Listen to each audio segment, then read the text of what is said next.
Hello there, this is Uncle Troy. You know, I don't often go cave exploring, but when I do, I like to follow four basic rules. Number one is always be prepared, whether you're a Boy Scout or not. Number two is to have a plan. You want to have some kind of overall strategy before you go into the cave. Number three is to mark your way, unless you're one of those people, which I am not, who always knows where they are and always knows their way out of a cave. You really need to mark your path. And number four is to have an exit strategy, an idea of what you're going to do once you've found everything you need. Are you going to just hang around? You can explore every little bit? Are you looking for diamonds and then you're going to come back out as soon as you find the diamonds? Are you going to go back out the way you came in, or are you going to tunnel your way to freedom? Anyway, just keep these four things in mind and you should have a pretty good cave diving experience. Let's go through them one at a time. Preparation starts at home. I always want to make sure I'm completely and utterly well stocked before I start my little cave diving experience. For example, I like to have a new set of iron armor, iron helmet, chest plate, leggings, and boots. If I have a brand new set of leather armor, I might stick with that. Otherwise, I'll just make a brand new set of iron armor. Usually by this point in the game, I have plenty of iron, so it's not a big deal. I usually have an iron pickaxe with me.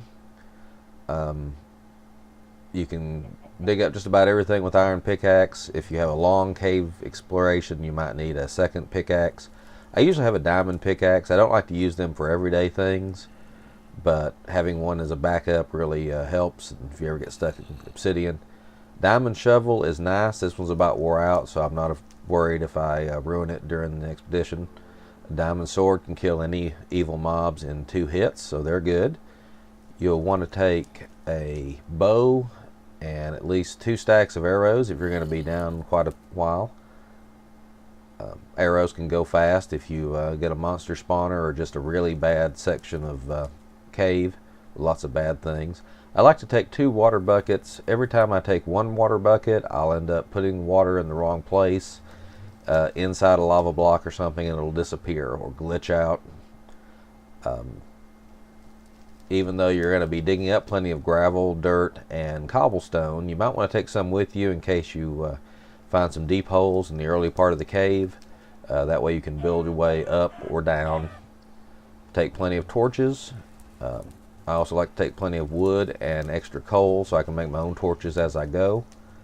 A few quick cooked pork chops for quick energy, but wheat for long term. You can make lots and lots of bread with a crafting table. Or a little trick I learned the other day, you can take yourself some seeds and some bones to make bone meal, and you can grow your own wheat as you're going. One or the other is usually sufficient. You don't need to take just tons of it. Plus, you can sometimes find more bones as you defeat skeletons in the caves as you go. Step 2 is to have a plan. Are you going to go just stick to the main corridor? Are you going to get every little nook and cranny? When you come to a junction, are you always going to go left or right? You're going to go up or down? This is important because if you follow the same pattern as you go through the cave, you're less likely to get lost, less likely to miss something, less likely to get to a point where you're going in circles and end up having just to dig your way out of the cave. I always try to hug the right hand wall whenever possible and to go down instead of up. But if, of course, sometimes when lots of mobs are dropping on my heads, I decide, well, maybe it's better to clear the upper levels before you go on down.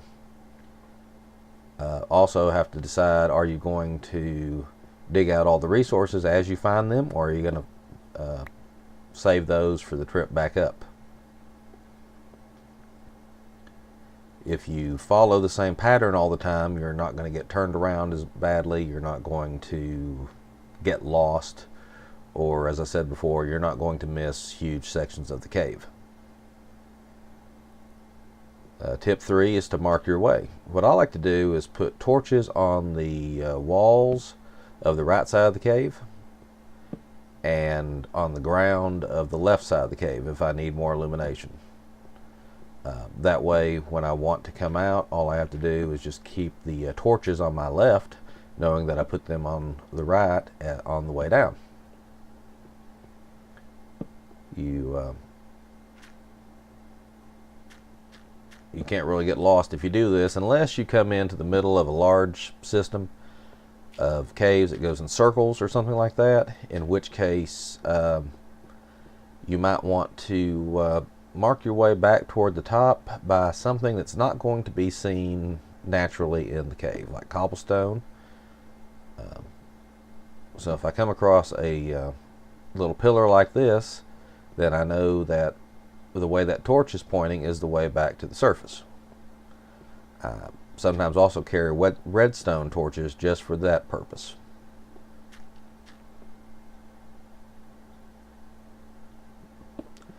Tip number 4 is to have an exit strategy. Now, if you've been marking the cave as you go, using torches on the right, up on the walls, torches on the ground for extra illumination, and little towers, pillars, redstone torches, whatever you're using to mark the way back.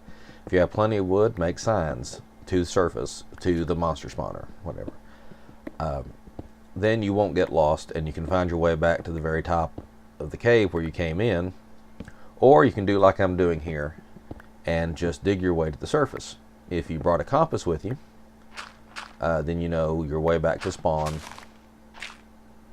And you might want to bring a clock, because almost always you're going to end up coming out on the surface at nighttime.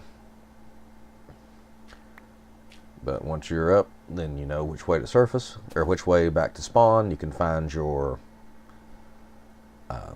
house, find your base. You can start smelting all the wonderful